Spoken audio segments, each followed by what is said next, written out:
You'd be forgiven for thinking no wheel gun firing a .22 Magnum could ever pose a real threat to 9mm territory.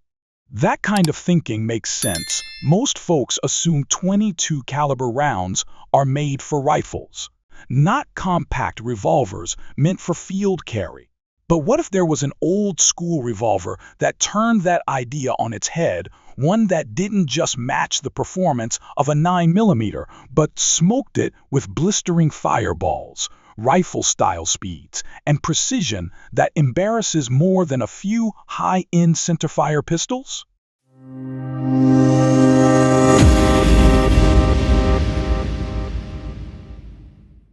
What if that revolver had a misleading name, a tricky learning curve, and yet still managed to earn cult status with seasoned shooters who knew how to make it run?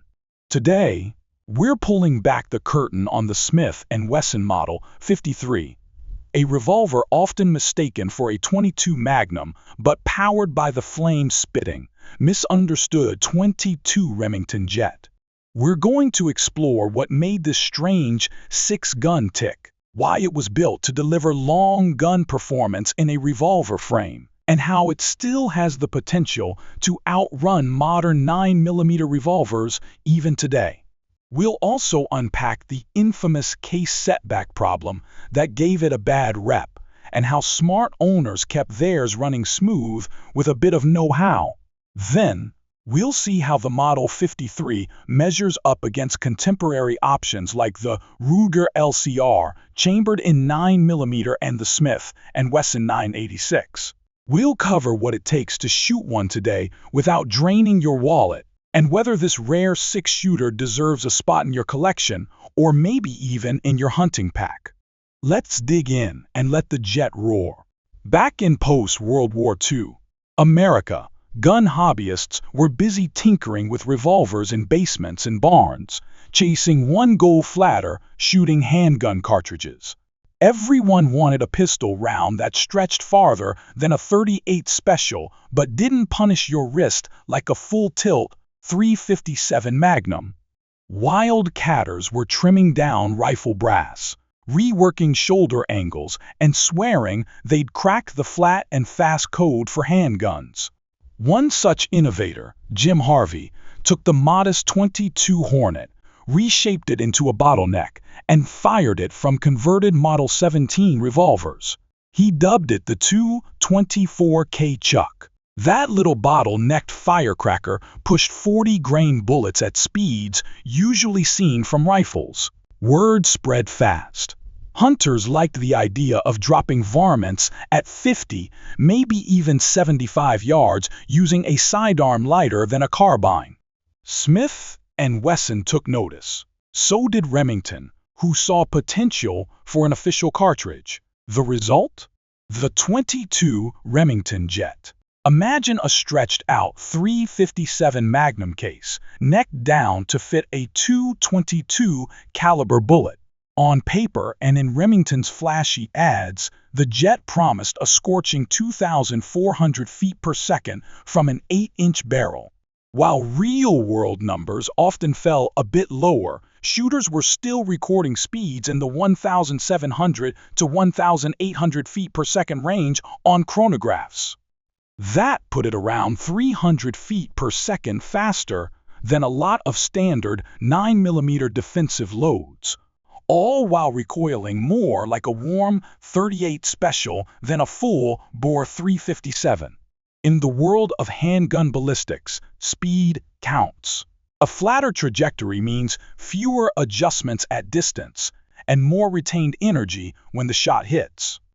To take full advantage of that speed, Smith & Wesson had to build a revolver around the cartridge from the ground up.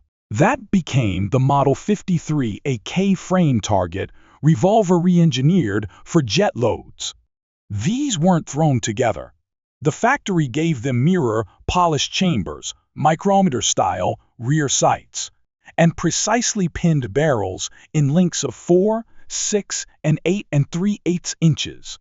Ironically, the roll mark read .22 Magnum, which misled many into thinking they were buying a rimfire revolver, chambered in .22 Winchester Magnum rimfire.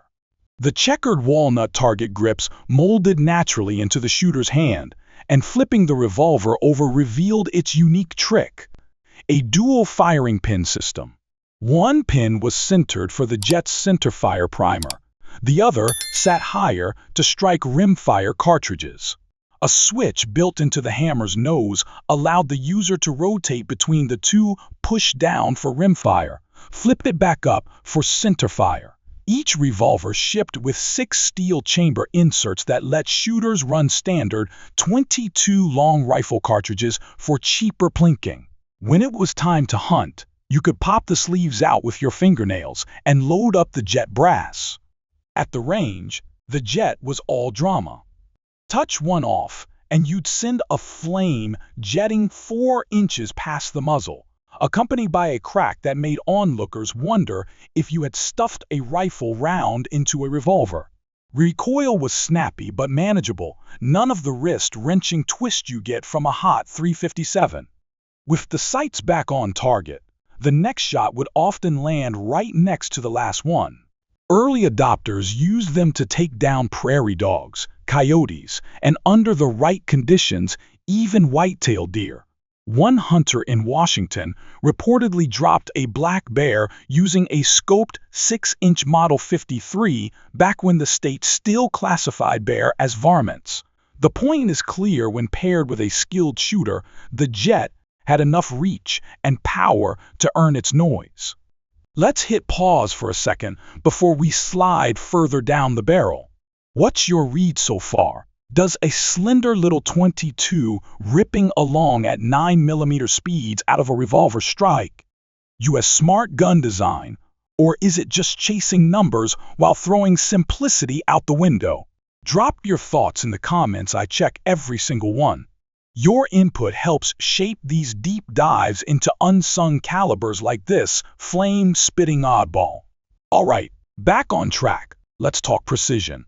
A properly tuned 6-inch Smith & Wesson Model 53, running carefully hand-loaded 40-grain soft points with a gentle crimp, can put 5 shots inside a 2-inch circle at 25 yards all day long. Sometimes even tighter, especially if the cylinder throats are on the snug side. Push out to 50 yards and, sure, groups widen, but not in any deal-breaking way. You can still punch center mass on a coyote silhouette without dialing in windage like it's Kentucky deer season. Now stack that up against the 9mm Ruger LCR or the Taurus 905. Both are great for daily carry, but most folks can't hold a 6-shot group on an 8-inch plate beyond 20 yards. Push them to 50 yards and the short sight radius, stiff recoil, and bullet drop scatter hits like birdshot.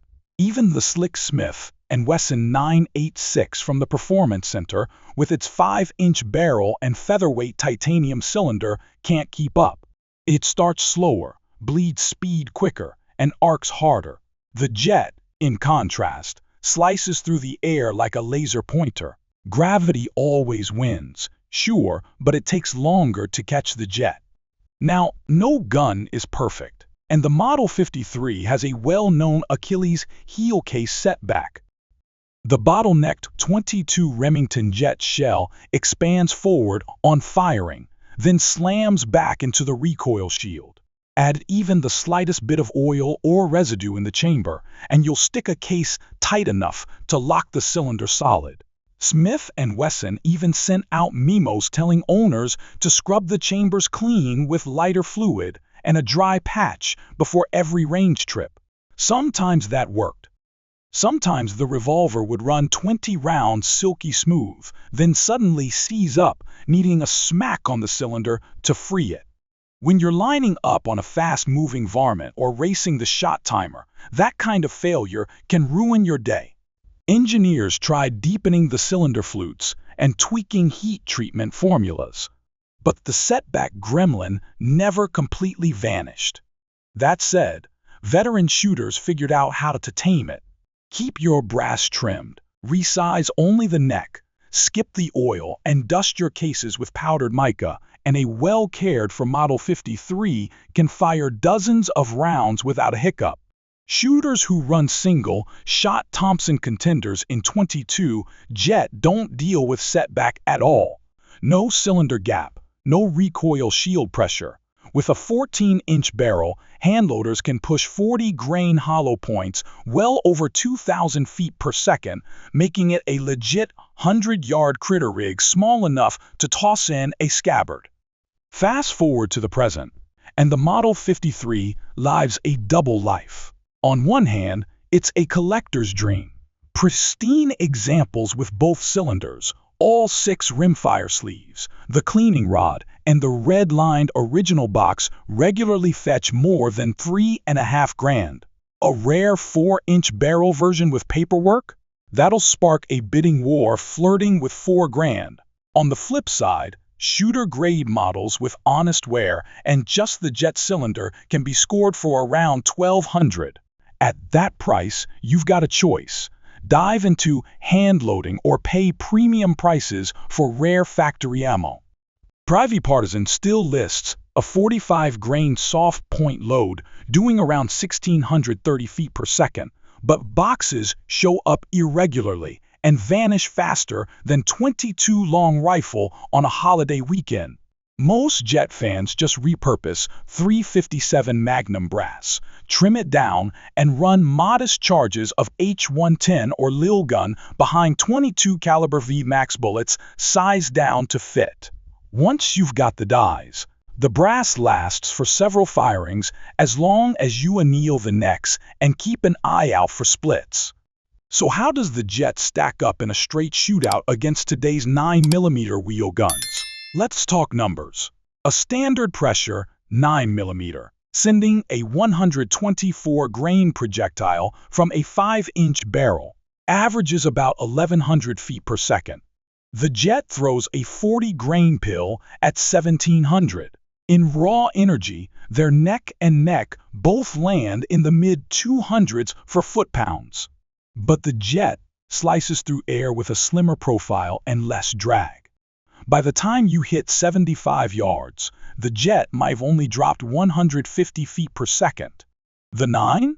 You're looking at double that. Drop shows the difference. Zero the jet at 50, and you're still center mass on a yacht at 100. Zero the 9 at the same range, and you'll need to aim half a foot high at that distance and hope your round stays stable. Where the 9mm shines is in ease of use. Feed it cheap steel, brass reloads, cast leads, you name it, and it'll keep chewing through ammo until your hands get tired. The jet? Not so forgiving. It wants polished chambers, consistent brass, and a shooter who doesn't mind taking their time. But that's also the appeal. The Model 53 invites a slower, more intentional kind of shooting. Line up your sights. Press the trigger, recover your dot, eject carefully, maybe wipe down a warm chamber before dropping the next round. It's like cruising a vintage muscle car with a 4-speed manual, and drum brakes you feel every part working, quirks and all. And when that steel plate rings at 50 yards under a setting desert sun, you understand why some folks still bring a jet to the party, even when a plastic 9 would get the job done. One old tale that refuses to die claims the jet can't ethically drop anything bigger than a jackrabbit. But seasoned handgun hunters beg to differ. Those 40-grain soft-point loads, when placed just behind a coyote's shoulder, drop the animal hard and fast. One trapper from Alaska even carried a jet as his go-to for dispatching snared game, claiming that, at close range, it punched deeper than the .22 Magnum thanks to its tougher centerfire construction. Would I take it deer hunting? Honestly, no, not when there are far better revolver options for that purpose. But for varmints and nuisance predators, the jet runs in a class well above traditional rimfire. And then there's the matter of ammo cost. The 9mm remains affordable and easy to find because millions of handguns churn through it every day. The jet takes a little more effort, But once you've got your brass sorted and your dies set up, a pound of powder and a sleeve of primers can crank out hundreds of rounds in the 30 to 40 cent range, often cheaper than premium-grade rimfire hunting ammo. Worried about finding ammo down the road? Load a couple hundred and stash them away. The Jet isn't a high-volume range gun. A good stockpile lasts a long time. Now, before we wrap this up, we've got to revisit the issue that makes or breaks this cartridge case setback. It's the defining quirk that separates the die-hard users from those who shelve it after the first hiccup. Folks who run the Jet regularly live by a checklist. Polish the chambers until they shine, never lube the cases, swab each cylinder clean with acetone at the bench, keep loads modest, and swap out recoil springs if ignition ever feels weak. Stick to that regimen, and those binding issues go from a constant headache to a rare annoyance. People often ask, if the Jet runs that close to flawless but still has a flaw, why not just go with a 9mm revolver that always works? And here's my answer. Because choice matters. The Second Amendment isn't just about having the most common guns. It's about having the freedom to explore, to build, to keep older, more ambitious designs breathing. The Jet may not be your everyday carry piece, but it's got something your P365 and Glocks lost a long time ago: soul.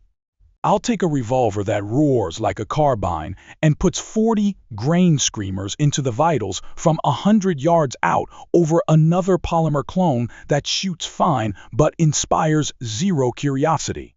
Think about it. Colt brought back the snake guns, and the new Python has been flying off the shelves since it reappeared half a decade ago. Maybe it's time Smith & Wesson dusted off the Model 53 blueprint and gave us something bold again. So, would you trust a .22 Jet to anchor a coyote at football field range? Would you put in the extra effort to keep a legend like the 53 running right? Or are you happy sticking with a 9mm workhorse that's easy to run but a little dull? Let me know your thoughts in the comments. I read every one. And if this deep dive into America's wilder side of firearms got your gears turning, hit like, share it with a fellow enthusiast, and subscribe so you're locked in for the next one. Tap that bell too, you won't want to miss what's coming next. Thanks for watching.